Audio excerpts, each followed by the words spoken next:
Hi, students and parents. I thought I would reach out to you tonight just to give you a little tip on practicing. So, have you ever noticed sometimes that practice happens, but progress doesn't happen? A lot of that has to do with something called deliberate practice. In other words, it's not about the amount of repetitions that you do or the amount of time that you put in. It's actually about what you're trying to achieve and how you're going to achieve that.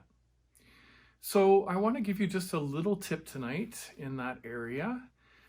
So, one of the things that is really helpful for practicing that has purpose, goals, and is done in a very deliberate way is something called a practice journal. This is just a notebook that I got at Stratford, a blank notebook, and you can use any kind of notebook. But what you want to do is before you start your practice, actually plan it. So you can take a page, outline what you have to do, leave some room after each item. Try to estimate how much time you're going to spend on each of those items and use a timer to gauge that amount of time. So let's say you have some hand-in and technique to practice. You might want to do hand-in for, let's say, 8 minutes and your scales for another, 10 minutes. And then your first piece might be a new one, so you might need 10 or 20 minutes for that. Something you're reviewing might only need 5 or 10. So what's really important in that, though, is what you're going to tell yourself to do.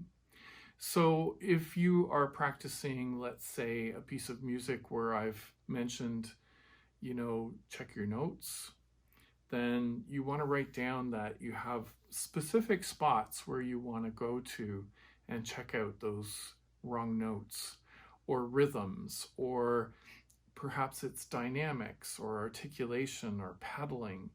And when you practice, don't just start from the beginning of the piece, but go directly to those challenges.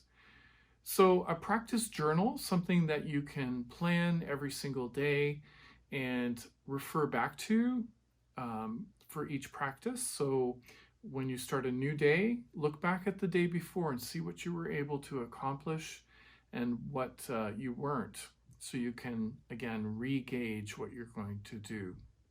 So practicing deliberately is very different from practicing just for the sake of practicing.